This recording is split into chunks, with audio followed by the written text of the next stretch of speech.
Voilà, les choses sont claires. L'ambition de cette 4e révolution industrielle consiste à promouvoir un vœu pieux présenté comme une fatalité, c'est là qu'est le leurre principal, à laquelle le ravage n'aura aucune part tout en y poussant inéluctablement. Un vœu pieux selon lequel, disent-ils en anglais, the very, je vous la traduis au vol, l'idée même de l'humain, de l'être humain, l'idée même que l'être humain est une sorte de concept naturel, est en train de changer. Nos corps seront tellement high-tech que nous ne serons plus capables de distinguer réellement entre ce qui est naturel et ce qui est artificiel. C'est ce que dit l'une des intervenantes au début. Je vous lis maintenant le texte de la présentation de cette vidéo. Il y a un texte qui accompagne cette présentation. Il est en anglais, je l'ai fait traduire par la cybernétique traduite par elle-même. Voilà ce qu'ils disent. Supercalculateur mobile et omniprésent. Robots dotés d'une intelligence artificielle. Voitures à conduite autonome. Amélioration neurotechnologique du cerveau. Modification génétique. Les preuves d'un changement spectaculaire sont partout autour de nous et se produisent à une vitesse exponentielle. Les précédentes révolutions industrielles ont libéré l'humanité de la traction animale, rendu possible la production de masse et apporté des capacités numériques à des milliards de personnes. Cette 4e révolution industrielle est toutefois fondamentalement différente. Elle se caractérise par une série de nouvelles technologies qui fusionnent les mondes physiques, numériques et biologiques, ont un impact sur toutes les disciplines, économies et industrie, et remettent même en question les idées sur ce que signifie être humain. Et la partie, sans doute la plus perversement caricaturale de ce documentaire, à la fin, la partie la plus caricaturale de cet endoctrinement technophile planétaire, c'est le moment où une femme, aux mimiques, vous venez de le voir, hein, c'est à la fin de la vidéo que je viens de diffuser, aux mimiques de spectre cocaïné, livre sa version transhumaniste de la liberté de penser. Parce que ces gens, non seulement veulent nous expliquer ce que ça signifie qu'être humain, ils sont en train de le modifier, donc c'est à eux de nous donner évidemment l'explication, de donner à l'humain l'explication de ce qu'est, mais également de qu'est-ce que c'est que penser, qu'est-ce que c'est que la liberté de penser, à laquelle elle oppose l'inaptitude à apprécier ce progrès qu'elle promeut et propose, et pour lequel le cerveau précisément n'aurait plus aucun secret. Si vous écoutez ce qu'elle dit, c'est exactement ça. Voilà ce qu'elle dit. Une des choses que je crois être si essentielle pour une société libre et ouverte est la liberté de penser, freedom of thought. Et jusqu'à maintenant, la discussion que nous avons eue concerne la liberté de parole. Une fois que l'on a accès à la localisation des émotions des gens, une fois que l'on a accès à la localisation neurologique, donc, des émotions des gens, nous devons créer, nous les transhumanistes, nous les scientifiques, un espace qui permet aux gens de penser librement.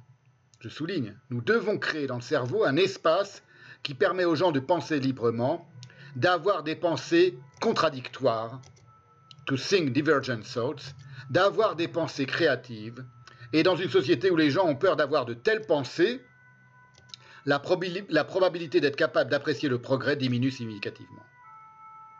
Je ne sais pas si vous voyez la performativité perverse du discours. Nous allons, par le progrès, implémenter dans le cerveau des gens un espace où ils auront la liberté de penser. Et ils n'ont cette liberté de penser que parce qu'ils sont d'accord avec le fait que le progrès va leur permettre d'avoir de la liberté de penser, une petite case dans laquelle ils pourront avoir des idées, des idées divergentes. Ça, c'est ce que dit la dame en anglais, en américain, à la fin de la vidéo que je viens de vous diffuser.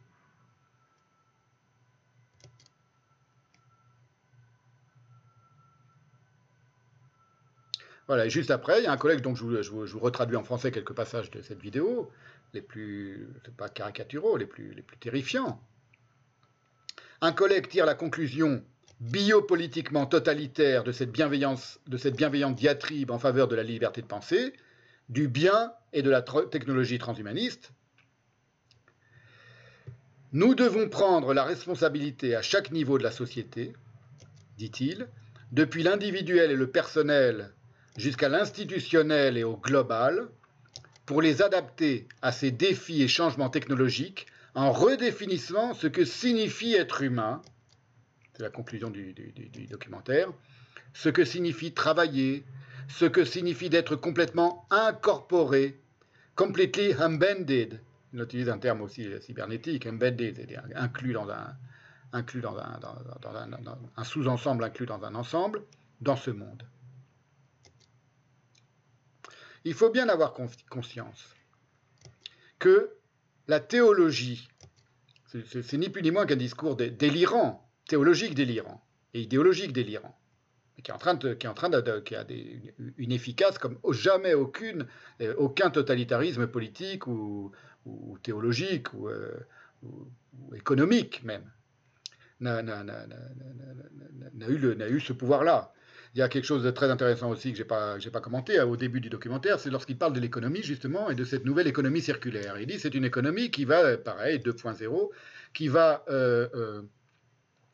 réduire d'une certaine manière la divergence entre l'économie ou les contradictions, qui va régler le problème de la contradiction entre l'économie keynésienne qui faisait intervenir l'État pour empêcher la destruction sociale, et l'économie néolibérale qui voulait que l'État soit le moins présent possible et qui laissait toute liberté à la circulation de l'argent. Il dit, eh bien, la nouvelle économie circulaire, elle va fusionner d'une certaine manière les deux, et c'est elle-même l'économie qui va chapeauter les États et la politique des États pour s'occuper des êtres humains. Voilà, faut bien comprendre ce que ça signifie. Ça signifie que c'est maintenant l'économie qui se met à la place de tout gouvernement, et donc il n'y a plus de discussion entre le néolibéralisme ou le keynésianisme, puisque ça ne signifie plus rien. L'économie prend le monde enfin l'économie telle que ces gens la conçoivent, c'est-à-dire l'économie, le techno-capitalisme, prend les choses en main. C'est ça le Great Reset. C'est l'économie techno-capitaliste qui prend les choses en main et qui dirige tout le monde et qui va expliquer à l'être humain ce qu'il est. C'est dit dans les mots de ces gens-là. Voilà. Eh bien, ce qu'il faut comprendre, c'est que cette théologie du transhumanisme, c'est ni plus ni moins que l'universalisme paulinien, économiquement agréé par la technologie, fructifiant sur le fond de son propre désastre.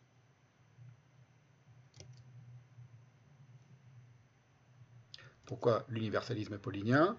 Je ne reviens pas là-dessus, je l'ai beaucoup cité, c'est le Ukeni Oudé de Saint Paul, le Nini, il n'y a plus ni juif ni grec, il n'y a plus ni homme ni femme, ni esclave ni libre. Je l'ai assez commenté et j'en ai assez montré la postérité idéologique et philosophique et théologique dans le monde contemporain pour ne pas revenir là-dessus. Je vous renvoie à mes séances sur l'universel du séminaire de l'année dernière. La théologie du transhumanisme, c'est l'universalisme paulinien économiquement agréé par la technologie, fructifiant sur le fond de son propre désastre,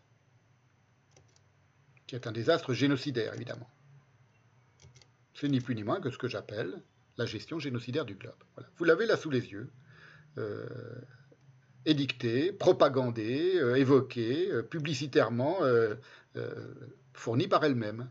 C'est ça la gestion génocidaire du globe. Rien de tout cela n'est secret ni dissimulé. Je reviens sur cette question de pourquoi ces gens-là se permettent aujourd'hui de dire tout haut ce qu'ils sont en train de faire, qui est abominable à n'importe qui a un tant soit peu de jugeote. N'importe qui a un tout petit peu de jugeote sur ce que c'est qu'être lui-même, qu'être un humain, qui n'est pas complètement éberlué et galvanisé par le progrès de la technologie, voit ce que ça a d'abominable, cette Weltanschauung technologique, et la manière dont ils la promeuvent. Eh bien, ce n'est pas du tout ni secret ni dissimulé, pour la raison que ce discours transhumaniste dépend, il est fondé par la catastrophocratie dont il est lui-même intégralement issu, c'est-à-dire le règne par la catastrophe, le règne par le ravage. La catastrophocratie, c'est un terme que j'ai imaginé dans Chaos Brûlant, en 2012. J'avais pas lu à l'époque, j'avais pas connaissance, je crois, à l'époque de la stratégie du choc de Naomi Klein, mais bon, on comprend ce que ça signifie. Le règne par la catastrophe. C'est pour ça qu'en même temps qu'ils diffusent en permanence des vidéos sur les merveilles de la technologie et de la fusion du biologique et du technologique, ils diffusent aussi des vidéos de catastrophes, d'ouragans, de guerres, de famines, etc., que provoquent évidemment leur propre monde, provoquent leur propre idéologie. Mais les deux vont ensemble. C'est une vraie catastrophie, c'est-à-dire un pouvoir qui se maintient par le désastre et par le ravage, et c'est quelque chose dont il ne dissimule quasiment rien, hormis, c'est le seul petit sous-entendu, la seule petite arrière-pensée qui n'est jamais dite, que c'est eux-mêmes qui provoquent ces ravages dont ils veulent guérir l'humanité. Toujours par cette circularité fictionnelle et autoproductrice, auto-entrepreneuriale, comme j'aime le dire, du transhumanisme.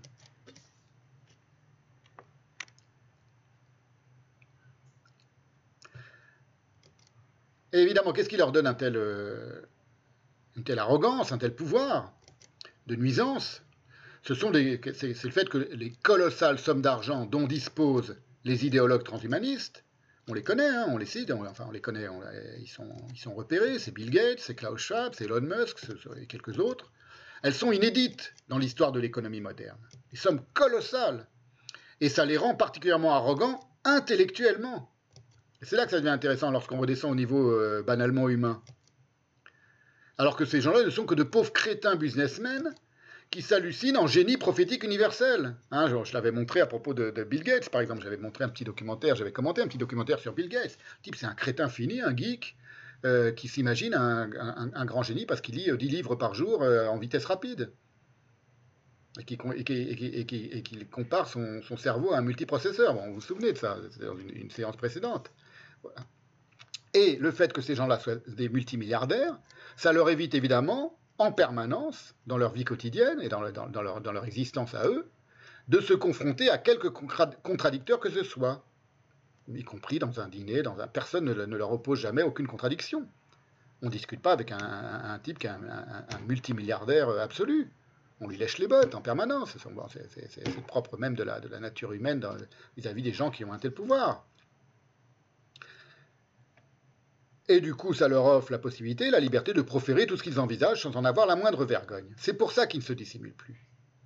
C'est pour ça qu'il n'y a plus de distinction entre le prince de ce monde et sa malfaisance édictée à l'air libre. C'est quelque chose qui est apparu dans les années 80-90, au moment où la finance a pris le pouvoir, évidemment.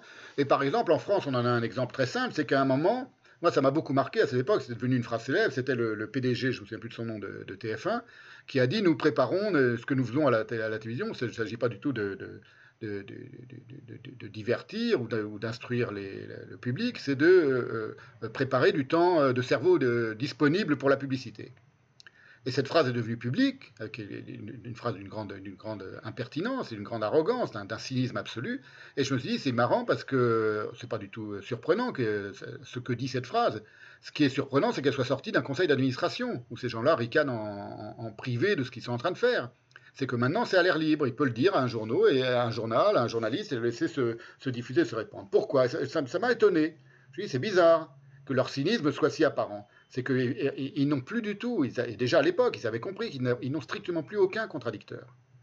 Plus aucun contradicteur. Parce qu'ils ont les moyens de faire taire toute contradiction, et puis parce qu'ils ont les moyens de se révéler tels qu'ils sont sans que plus personne ne les critique. Donc, le discours peut être tenu ouvertement, sans s'interroger, sans se questionner, sans se remettre en question, et sans être contredit par personne. Voilà, ce qui est une des caractéristiques, évidemment, du spectaculaire intégré, tel que l'a théorisé Debord. On est dans ce monde-là. Voilà. C'est ça c'est ça la gestion génocidaire du globe. C'est pour ça que c'est si important pour moi de faire ce séminaire, parce que c'est pas qu'il n'y a pas il y a quelques-unes voix critiques, je vous les cite en permanence dans ce séminaire, qui pensent ce ravage-là. Mais ces gens-là ne sont pas confrontés. Ils ne seront jamais confrontés à ces voix critiques. C'est pour ça qu'il faut aussi maintenant commencer à réfléchir, à organiser sa propre existence, pour savoir comment un penseur critique, c'est-à-dire quelqu'un qui a une distance critique vis-à-vis de cette propagande planétaire, peut non pas résister à cette propagande, parce qu'on ne lui résiste pas, hein, elle est omnipotente et ubiquiste, comme ils le disent eux-mêmes, mais comment soi-même s'en protéger dans sa vie de tous les jours. dans sa vie quotidienne, pas dans sa pensée. Parce que si déjà vous avez envie de vous en protéger,